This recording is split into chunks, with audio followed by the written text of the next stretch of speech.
Bonjour mes élèves de première année de baccalauréat, je m'appelle Boushab Ahl Ali, enseignant au lycée Hay El-Qassam, au lycée qualifiant Hay El-Qassam, direction l'Ayoun, académie régionale de l'enseignement et de formation l'Ayoun Saqi El Hamra. Aujourd'hui, on va travailler sur le 13e chapitre, une étude de ce chapitre important dans l'œuvre de Victor Hugo, Le dernier jour d'un condamné. Bien sûr, l'objectif c'est d'identifier l'argumentation contre la peine capitale dans un récit théâtralisé. Alors, on va commencer d'une façon un peu inorthodoxe. Tout d'abord, je vais vous donner l'explication de quelques termes qu'on va trouver dans le passage qui vont nous aider à mieux comprendre ce texte. Bien sûr, on va travailler juste sur un extrait du chapitre parce que le chapitre est un peu long. Tout d'abord, on a garde-schurm, les garde-schurm ou bien le garde-schurm. Ce sont les gardiens des forçats.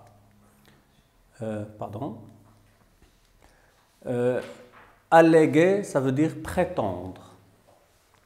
Le bagne est un lieu des travaux forcés. C'est un lieu où on emmène les forçats pour faire des travaux forcés. Se résigner, c'est-à-dire se soumettre et accepter. Infirmité, ça veut dire handicap. Un forçat, c'est un condamné aux travaux forcés. Un argousin, c'est un officier chargé de la surveillance des forçats dans les bagnes. La bise, ça veut dire un vent sec et froid. Haillon, c'est-à-dire vêtement usé, vieux. Averse, la pluie soudaine. Torrent, courant d'eau. Saillon, c'est-à-dire un manteau de paysan. Pavé, pavé, bloc qui forme le revêtement du sol d'une rue. Le galérien, c'est le forçat. Les curieux de Paris, ce sont des Parisiens qui viennent pour assister au spectacle du ferrage des forçats ou bien du ferment. Bravade, parole ou geste de défi. Grelotter, c'est-à-dire trembler de froid. Un carcan, un cercle de fer avec lequel on attachait par le cou certains criminels. L'enclume, masse de fer sur laquelle on bat le fer, l'enclume. C'est un outil utilisé par les forgerons. Rivet, rivet, assembler des pièces métalliques, c'est rivet. Bien sûr, on assemble les pièces métalliques sur l'enclume avec le marteau. Récalcitrants, les récalcitrants, ça veut dire ceux qui résistent. Bien, alors passons à notre texte. Alors, je vous invite, mes chers élèves, à prendre vos œuvres, 13e chapitre, et essayer de chercher le passage pour pouvoir suivre. Le passage commence à mesure qu'ils arrivaient. Alors, je vais commencer la lecture. À mesure qu'ils arrivaient, on les poussait. Ici, il parle des forçats. Les forçats entrent dans la cour de Bicêtre. À mesure qu'ils arrivaient, on les poussait entre deux haies de garde-schurm dans la petite cour grillée où la visite des médecins les attendait. C'est là que tous les forçats tentaient un dernier effort pour éviter le voyage, alléguant, comme on a vu, alléguer c'est prétendre, alléguant quelques excuses de santé, les yeux malades, la jambe boiteuse, les mains mutilées, mais presque toujours on les trouvait bons pour le bagne. Et alors, chacun se résignait avec insouciance, oubliant en peu de minutes sa prétendue infirmité de toute la vie, infirmité, handicap comme on a déjà vu. La grille de la petite cour se rouvrit. Un gardien fit l'appel par ordre alphabétique. Et alors, ils sortirent un à un et chaque forçat s'alla ranger debout dans un coin de la grande cour, près d'un compagnon donné par le hasard de sa lettre initiale. Ainsi, chacun se voit réduit à lui-même. Chacun porte sa chaîne pour soi, côte à côte avec un inconnu. Et si par hasard un forçat un ami, la chaîne l'en sépare. Dernière des misères. Quand il y en eut à peu près une trentaine de sorties, on referma la grille. Un argousin les aligna avec son bâton, jeta devant chacun d'eux une chemise, une veste et un pantalon de grosse toile. Puis fit un signe et tous commencèrent à se déshabiller. Un incident inattendu vint. Comme à point nommé, changer cette humiliation en torture. Bien sûr, ici, humiliation, ça veut dire le déshabillage. Jusqu'alors, le temps avait été assez beau. Et si la bise d'octobre, on a déjà dit que la bise, c'est le vent sec. Et si la bise d'octobre refroidissait l'air de temps en temps, aussi elle ouvrait ça et là, dans les brumes grises du ciel, une crevasse par où tombait un rayon de soleil. Mais à peine les forçats se furent-ils dépouillés de leurs haillons de prison déshabillés, au moment où ils s'offraient nus et debout à la visite soupçonneuse des gardiens et au regard curieux des étrangers, les étrangers, ça veut dire les curieux de Paris, des étrangers qui tournaient autour d'eux pour examiner leurs épaules. Le ciel devint noir, une froide averse d'automne éclata brusquement et se déchargea à torrent dans la cour carrée, sur les têtes découvertes, sur les membres nus des galériens, sur leurs misérables saillants étalés sur le pavé. En un clin d'œil, le préau se vida de tout ce qui n'était pas argousin ou galérien. Les curieux de Paris allèrent s'abriter sous les auvents des portes. Les argousins, c'est-à-dire les gardiens, les gardes-chiots. Cependant, la pluie tombait à flots.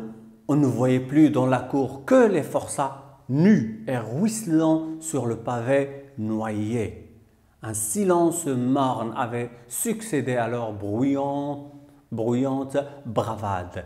Ils grelottaient, leurs dents claquaient, leurs jambes maigries, leurs genoux noueux s'entrechoquaient. C'était pitié de les voir appliquer sur leurs membres bleus ces chemises trempées, ces vestes, ces pantalons dégoûtants de pluie.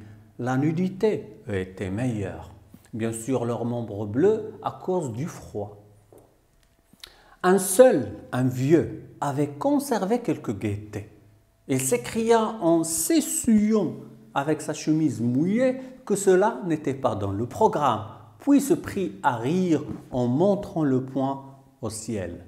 Quand ils eurent revêtu les habits de route, on les mena par bandes de 20 ou 30 à l'autre coin du préau de la cour, où les cordons allongés à terre les attendaient. Ces cordons, ça veut dire ces chaînes, sont de longues et fortes chaînes coupées transversalement de 2 en 2 pieds par d'autres chaînes plus courtes, à l'extrémité desquelles se rattache un carcan carré qui s'ouvre au moyen d'une charnière pratiquée à l'un des angles et se ferme à l'angle opposé par un boulon de fer rivé pour tout le voyage sur le cou du galérien. Quand ces cordons sont développés à terre, ils figurent assez bien la grande arête. La grande arête. Arête, c'est-à-dire squelette de poisson. La grande arête d'un poisson. On fit asseoir les galériens dans la boue. La boue, c'est à cause de l'eau, de la pluie. Sur les pavés inondés, on leur essaya les colliers. Puis deux forgerons de la Chiourme, armés d'enclumes portatives, les leur rivèrent à froid à grands coups de masse de fer. C'est un moment affreux où les plus hardis pâlissent, les plus courageux pâlissent. Chaque coup de marteau asséné sur l'enclume appuyé à leur dos fait rebondir le menton du patient. Le moindre mouvement d'avant en arrière lui ferait sauter le crâne comme une coquille de noix. Après cette opération, il devint sombre. On n'entendait plus que le grelottement des chaînes et par intervalles un cri et le bruit sourd du bâton des gardes Chiourme sur les membres des récalcitrants. Il y en eut qui pleurèrent, les vieux frissonnaient et se mordaient les lèvres. Je regardais avec terreur tous ces profils sinistres dans leur cadre de fer. Ainsi, après la visite des médecins, la visite des geôliers. Après la visite des geôliers, le fer rage. 3 actes à ce spectacle. Bien, alors, bien sûr, vous êtes invité à arrêter la vidéo pour pouvoir répondre aux questions que je vais vous poser. Alors, en lisant ce passage, essayez de relever les indices d'énonciation. Alors, les indices, on passe maintenant aux indices d'énonciation. Qui parle dans ce passage? C'est le condamné à mort, le narrateur. À qui parle-t-il? À qui s'adresse-t-il? Il s'adresse normalement à lui-même parce que Victor Hugo, comme on a déjà dit, essaie de nous faire croire qu'il s'agit d'un journal intime. Donc, le narrateur parle à lui-même puisque c'est son journal intime. De quoi parle-t-il?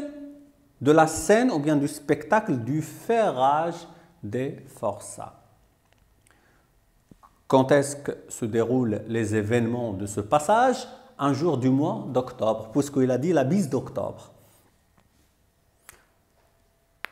Où le lieu, c'est Bicêtre, la cour de Bicêtre. Bien, alors, la mise en situation, on va essayer de situer le passage par rapport à l'œuvre. Tout d'abord, il faut mentionner qu'il s'agit d'un passage narratif. Pourquoi narratif? Parce qu'on a utilisé le passé simple hein, et le condamné nous raconte ce qu'il voit. Et descriptif en même temps parce qu'on a des passages où il y a la description, l'utilisation des adjectifs et de l'imparfait.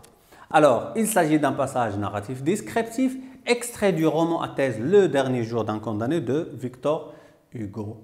Suite à la proposition du geôlier, si vous lisez le chapitre dès le début, vous allez découvrir que c'est le geôlier qui a invité le condamné à regarder le spectacle. Et il l'a transféré vers une autre salle qui, dans la fenêtre, s'ouvre sur la cour. Alors, suite à la proposition du geôlier, le narrateur assiste à l'horrible spectacle du ferrage ou bien du ferrement des forçats qui seront conduits vers le bagne de Toulon. Alors, on prépare les forçats pour les transférer vers le bagne de Toulon. Les préparer comment? En leur mettant des colliers de fer et des chaînes pour qu'ils puissent voyager. Il nous parle des supplices que la Chiourme subisse tout au long de cette opération inhumaine.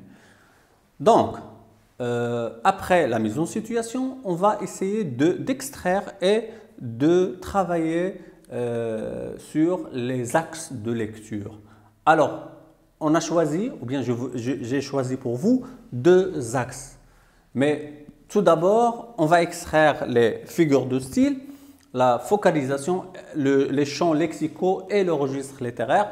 Ce sont des outils qui vont mieux nous aider à à extraire et travailler sur les axes. Le champ lexicaux, on a deux champs lexicaux principaux. Le premier, c'est le champ lexical du théâtre, puisqu'on a des termes comme acte, spectacle, programme. Et on a un champ lexical de la souffrance, grelotté, maigri, s'entrechoquer, pitié, nu, etc. Le registre littéraire qui domine, c'est le registre pathétique. Pourquoi pathétique? Parce que, d'abord, lorsqu'on dit registre littéraire, on dit tonalité. La tonalité se dégage des adjectifs. On a l'utilisation des adjectifs dépréciatifs présents dans ce passage. Longue et forte chaîne, grand coup, un moment affreux, il devint sombre, profil sinistre, convulsif, etc. Pourquoi on a utilisé le registre pathétique? Parce que le narrateur veut susciter notre pitié en tant que lecteur.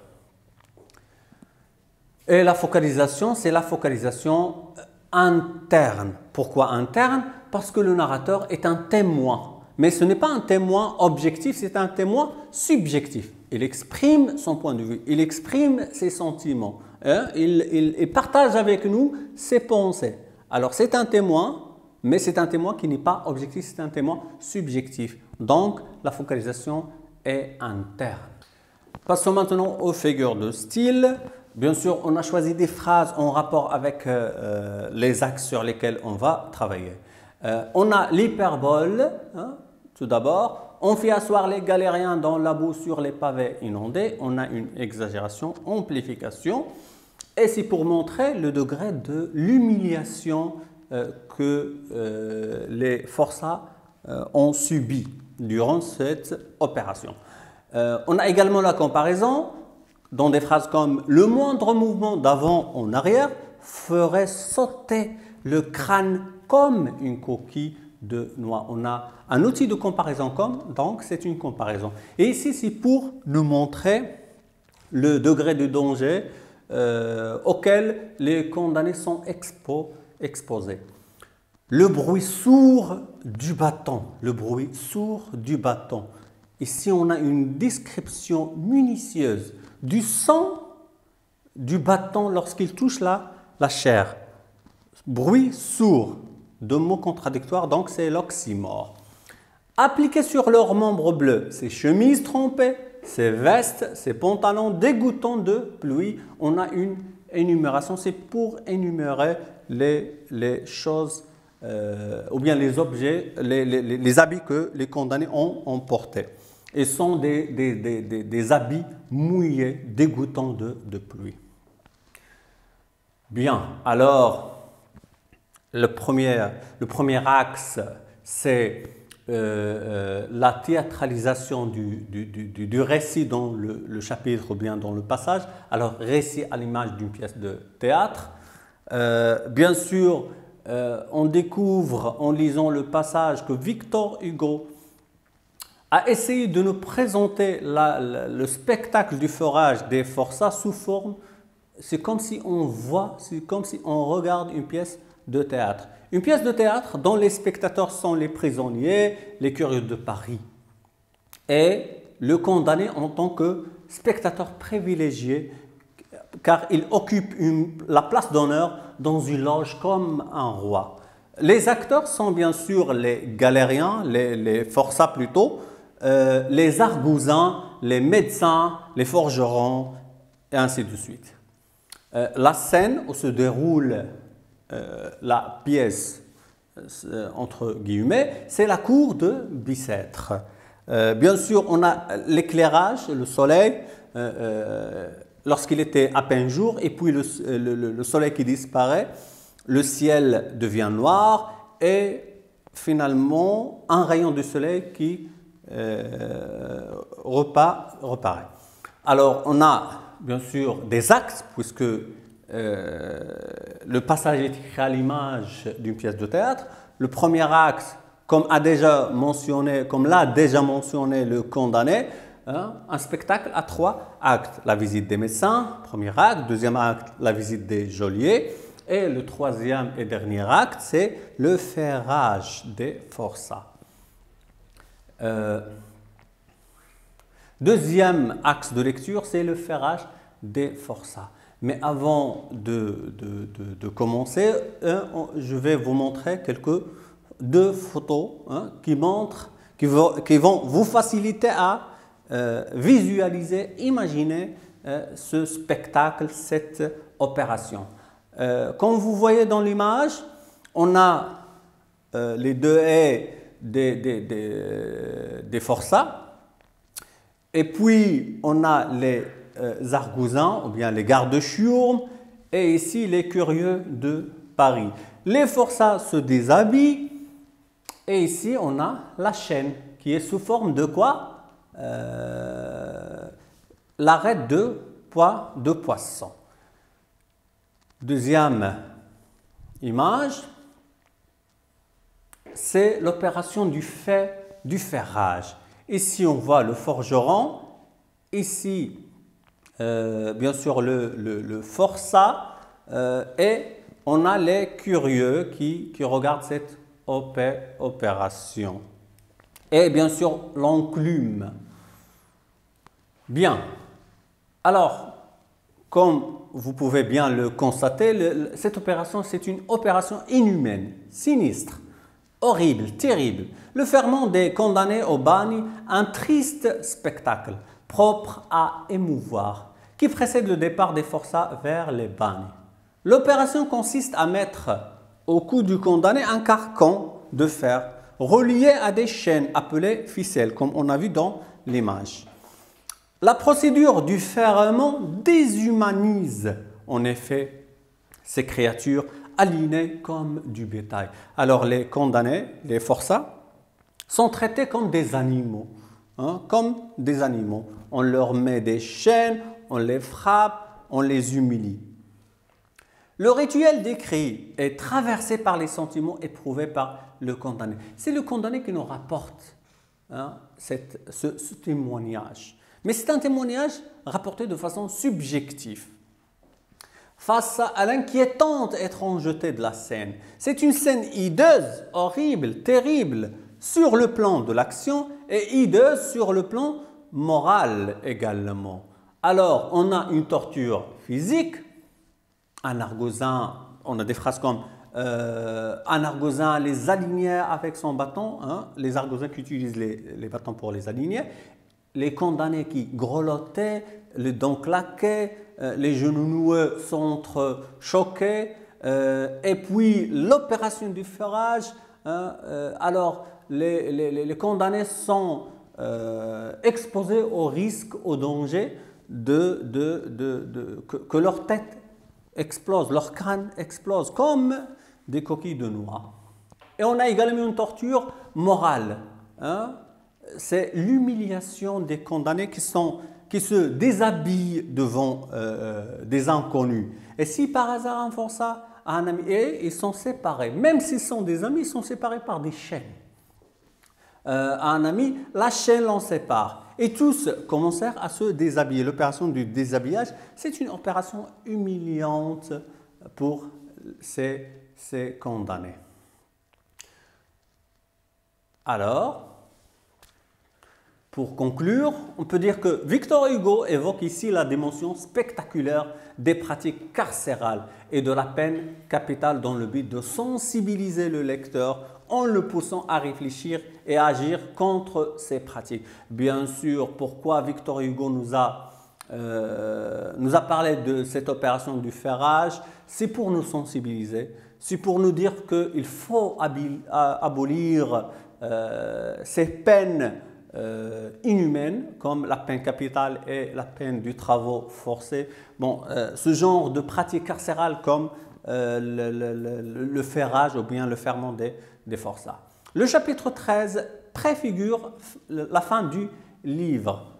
L'exécution finale sera elle aussi. Bien sûr, on a une comparaison avec le chapitre avant le dernier, qui est aussi un spectacle. C'est le spectacle de l'exécution de notre personnage principal. Et le fait que le condamné ait été spectateur. Alors ici, le condamné est un spectateur vers la fin de l'œuvre, le chapitre avant le dernier, le 48e chapitre, le condamné est un spectacle. Alors, le condamné a été spectateur de cette scène, a particulièrement bien mis en évidence l'atrocité de la douleur qu'un tel moment peut lui faire éprouver. On a donc affaire à un chapitre à visée persuasive, hein, puisqu'il vise à persuader le lecteur de la nécessité d'abolir la peine capitale. Alors, notre leçon prend fin. Prenez soin de vous, protégez-vous et protégez vos proches. Et merci pour votre attention et à la prochaine séance. Au revoir.